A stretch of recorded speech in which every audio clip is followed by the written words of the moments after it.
Hey everybody, it's Gordon. Welcome to the bench. Today the door's open. It's gorgeous outside, so we hope that we don't get interrupted by some noise, but if we do, we're gonna march right through it. I have been super busy, and I wanna show you what's been going on.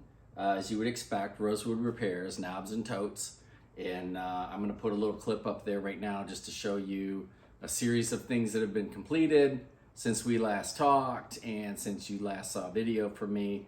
And hopefully you'll see in that little clip that I have been busy and things are moving along. I'm sorry I don't have time to make videos for every single thing that I do.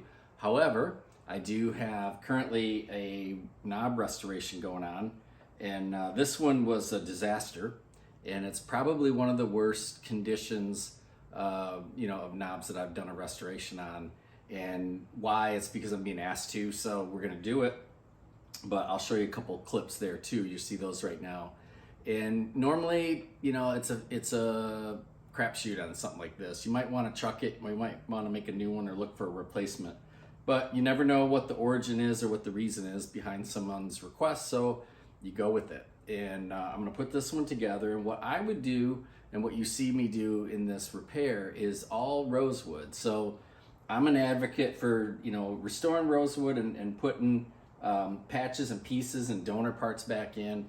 And number one reason, of course, is just for consistency. It's easy to finish, it's easy to sand out if you match the colors the best you can. It just makes it more traditional, more solid, and it's just a preference. However, I do understand that you don't always have extra rosewood. You don't always have those resources available to you. So what would we do in that case? Well, that brings us to today's video. I have some amazing friends at System 3. It's a US company based in Lacey, Washington. The guys there are amazing, guys and gals, and I love the products. You see me use their products all the time. And today we have something from System 3. So let's get right to it. I'm gonna change the camera angle and we're gonna do something fun.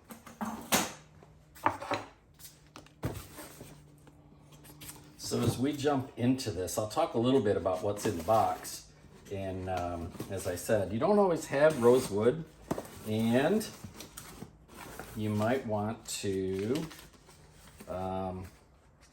try something different. And so here we have it. Inside, I'm just gonna make a mess. Sorry guys.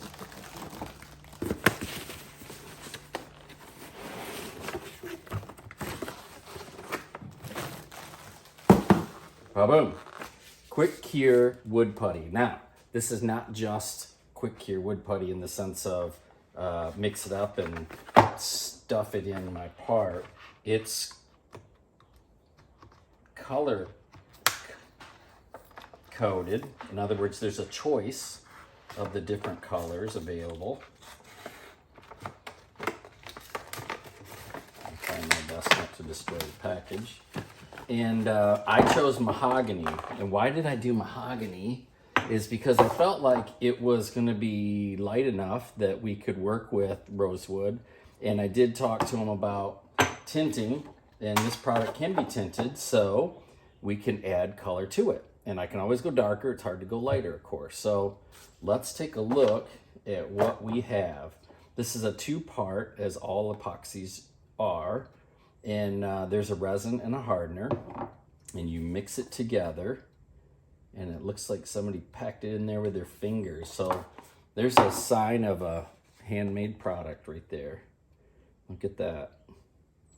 Let's try this out. I just wanted to have some fun with it and share that with you. Maybe this is an option for you. We're gonna try. As you would with any new product, of course, read the manufacturer's directions and read the safety data sheet. Learn about what you're dealing with. In this case, I'm going to be working with this epoxy with my hands. They recommend wearing gloves. Of course, I do too. Gosh, what to say? How about, we replace something like this? If we're going to, in this case, restore this knob and we don't have the other pieces, normally I would do this, and I'll glue rosewood or mahogany, whatever the material is, keep gluing these in place, and then I'll keep making saw passes and build my way around it until I have built up stock, and then I'll return it. Maybe you don't have that resource. Maybe you just want to fill in a small chip and then feather it out. This may be the product for us. So we're going to try it out. I also have a little custom product that we're working on. I'll put a clip in there as well. And this is going to go on a core box flame, but this is mahogany. And it just so happens that the product is mahogany colored. So let's put a gouge in this and then fill it just for fun and see what that looks like too. So our 2-part epoxy, here we go. I need a little scooper scoop. I'm gonna do something I don't normally do. Let's use a screwdriver. How's that sound? Sounds like we're cheating. Stabbing your tools. Are you the type that stabs your tools into materials?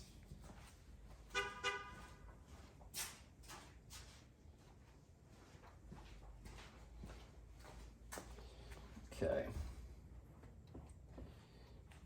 I'm going to clean that off so I don't cross-contaminate. Now, I am going to approximate this. I'm not weighing the product. If it's like their other products, you have a little bit of leeway.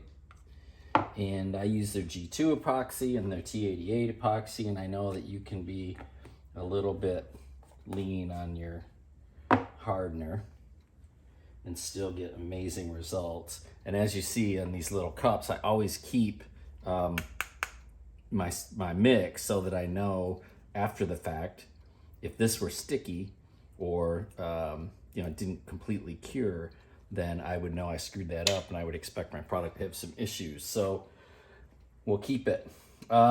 Here we go. Let's just jump right in and try this out. Since you're there and you're waiting, I'm gonna knead this together until it's a uniform color.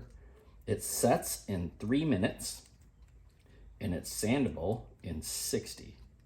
Well, that is pretty darn cool when you think about filling in a tote or a chip and working with something like this.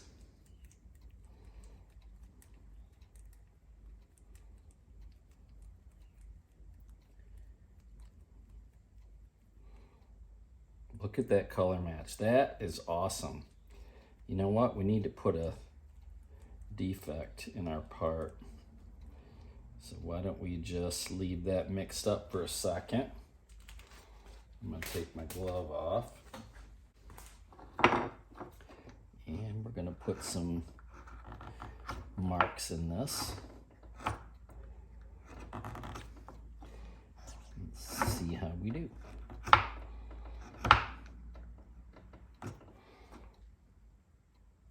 That should suffice. Okay, so this guy is mixed well and ready to go. Let's just pack it in there because it's sandable. So I want to go over a little bit. It's not supposed to shrink, but we want to make sure that we have enough on here to get a good bond. And I'm kind of smearing it in there too. So I'm pushing it into the pores a little bit, making sure we get a good coating on there. And we're just gonna level it out. Like we had a boo-boo in our mahogany tote. All right, cool. Now what? Well, you know what? Let's leave this and see how it does. Okay, that was fun. For our next little trick, let's go ahead and mix them up and we'll color it.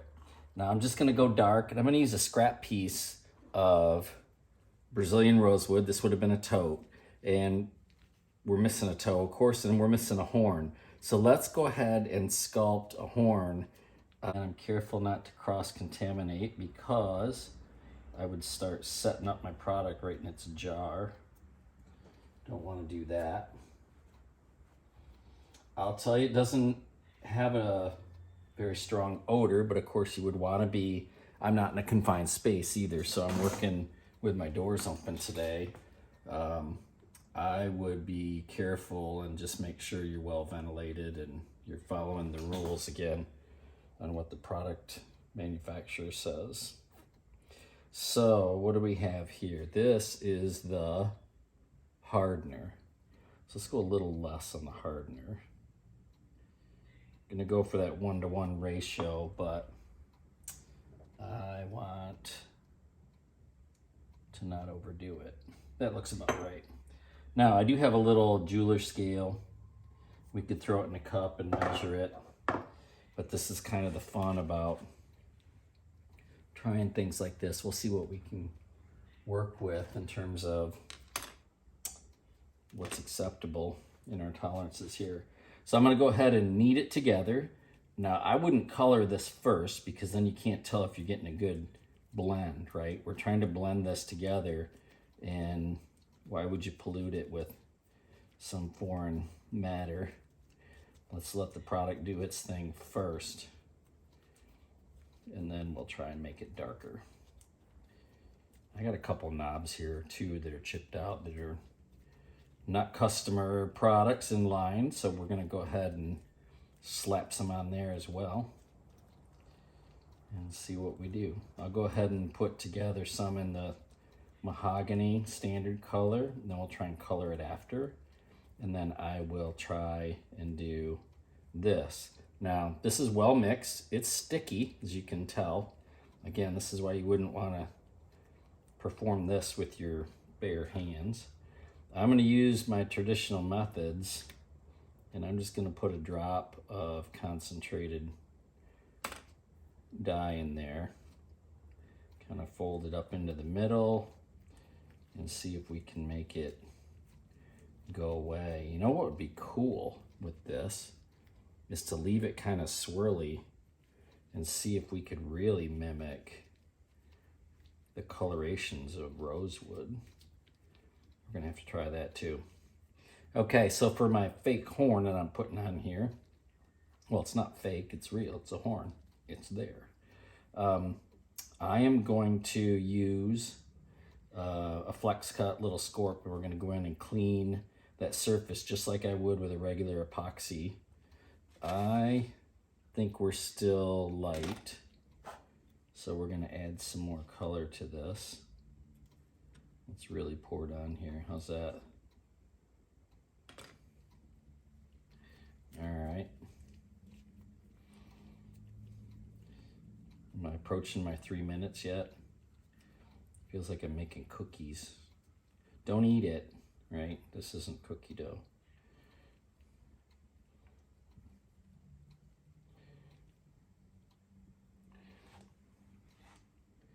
Okay. It's definitely changing. It's trying to stick to everything now, which is good. That's what we want, right? So let's go ahead and rub it right in. I'm pressing it into the pores. We clean this up. I can feel it getting hot. In the manufacturer's spec, it says a golf ball size of this material can reach 200 degrees as it cures. So you want to keep that in mind. And I can feel the heat, but I don't feel like I'm at 200 degrees. I'm working with a fairly small concentration here. Get it on here in the perfect shape that I want. I won't even need to sand it. I'm kidding. You know we're gonna sand this, right? Yep, definitely hardening. I am pushing the limits on my working time here, folks. This is kind of fun. On our little sample piece, right? Practice on parts like this. Definitely got an epoxy resin hardening thing going on. Okay. Well, yeah, I like it. I like it. Will it pass for Brazilian. They have different colors. Like I said, I went with the lighter just because I wanted to be able to make it darker. Okay, there we have it. Let's let that cure.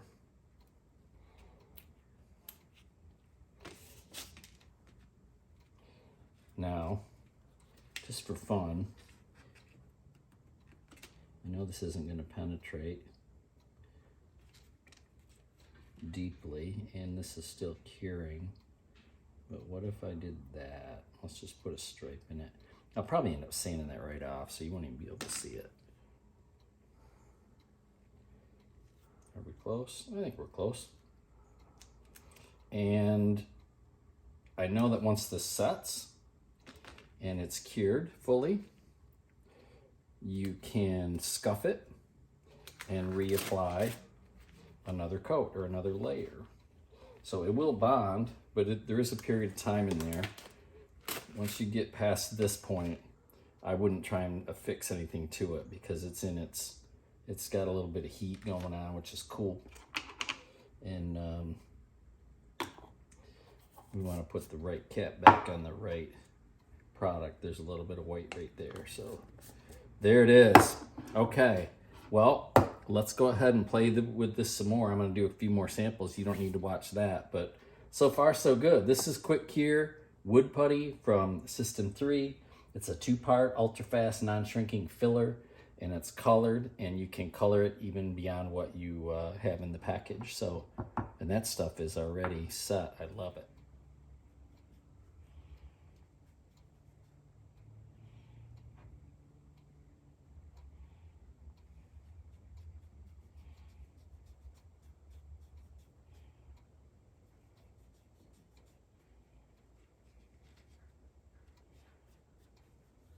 Now this has a reddish tint to it, and that might be the finish that was applied before, I don't know. But I'm going to use a Varathane gel stain, which is a red mahogany, and see if our resin takes the gel stain nicely, and it sure looks like it does.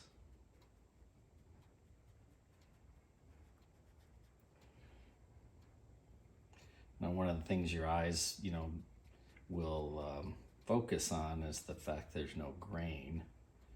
And so it looks like a solid color, and that's something that we can fix. We can go back and, I'm a little light. Let's try a Cordovan color dye and see if we can touch it up that way. It's not bad. It's not far off. I think a little bit of practice and some experimentation could make this go well. Not one of my strong suits here, coloration. I'm not I was gonna say I'm not an artist, but maybe I am. Maybe I am an artist.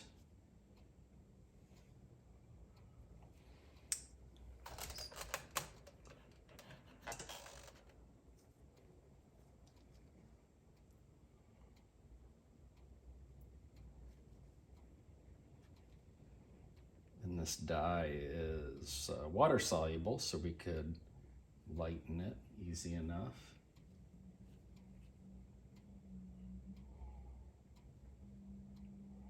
Not bad.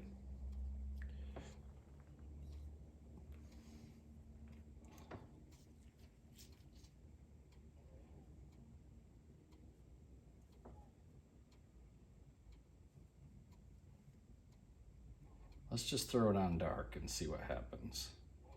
And then we'll get lighter as we go this way. We're playing, learning.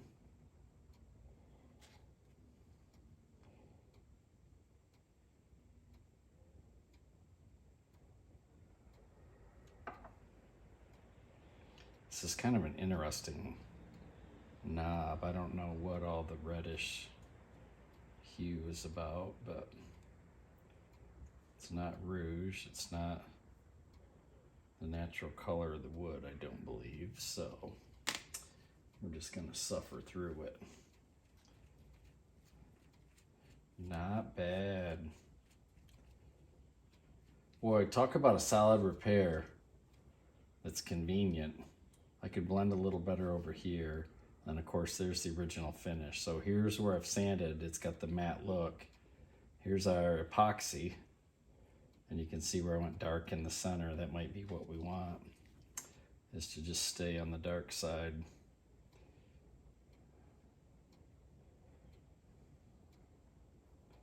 Super cool option, folks. I think you guys are going to be really happy if you try this on a chip repair. You know, there's some other options out there that folks like, and I usually stayed away from them. I just didn't want the resin finish because I know it doesn't take the same. But boy, that sure makes it look pretty darn easy.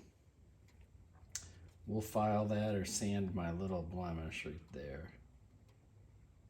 I think if I sanded that out, we'd be just awesome. So let's go ahead and keep working with it. I'll do a finish on it, and then we'll post it at the end of the video. Okay, so we gotta wrap this video up. Let's talk about the two products that I produced. I have two knobs that I would put on my planes any day. And in fact, I'm going to. These are mine. So these were not for a customer. I wouldn't put epoxy putty or this new product into someone's knob if they were expecting a rosewood repair. They're going to get rosewood. So that's what's going on here, obviously. So stick with my standard routines, but with this new product, I want to share that with you. Not everyone has access to Brazilian rosewood, nor do they take the time and the effort and the grain matching and all that stuff. So what I wanted to demonstrate to you was that this turned out amazing for, you know, to be able to just use my fingers and sculpt the thing together. I really like the way it turned out. And if you look underneath, I left this so that you can see that's an epoxy putty. That's the original System 3 material. Same with this one. And again, you saw this in the video where I turned it on the lathe. And then I went in and I stained it. And again, that's not something I usually do on rosewood, but the color has to be applied in order to make it blend in or make it look natural. So this too is going to go on one of my hand planes that I have on the shelf. Now, in this case, I went ahead and painted on the inside a little bit, but the color was embedded. So we tried to get darker rosewood color and it came out pretty good. But in certain light, you can see it as I reflect, but it's definitely a putty fill on a damaged knob that is now in great shape. And I can assure you, when that's on my plane and in the till, you're not gonna pick it out. I love that. You also saw me shaping a horn, and I alluded to it, but I did say it in the video. I probably wouldn't do this right on the, you know, the most visible part of your Brazilian is right there in your face. Now, would I put epoxy in and then try and fake it? Not necessarily, but again, if it's my only option, I want to restore something and bring it back to shape or make it usable. In this case, there's no toe at all on this one. It's an option. So it's there. I sanded it out. And again, at a glance, you know, it's got some colors that mimic what's going on with the rosewood. So I liked it. It was fun to work with. There's no grain, so it was easy to file and shape. If I were going to make some models and try and, you know, match the original finish and the original shape on some of these, this would serve as a great reference. I'll keep this on my bench. I may even try and break it just to get an idea, but I put a little time into that one, not much, but enough where I don't really want to destroy it. We're going to keep that. So what do I have left? And also, if you remember in the video, I put that first little chunk down on my paper plate, said we'd play with it later. So let's go ahead and do that. To get an idea, and you can hear it's got a nice sound to it. It's definitely cured, and I couldn't break it with my hand, but There we go. It took a little bit of force to pop that, but it will break. But it's super tough, and we'll play around with this some more. So I love the product. Where else are you going to get quality people, quality products, great service, great support, you know, all here in the United States, very accessible, right on the West Coast. There it is. It's Quick Cure Wood Putty from System 3. Thanks for hanging out with me while we play with that. And I hope that you'll stick around and catch the next video. If you haven't already subscribed, please do so. Give it a like, give it a thumbs up. Talk to you guys soon.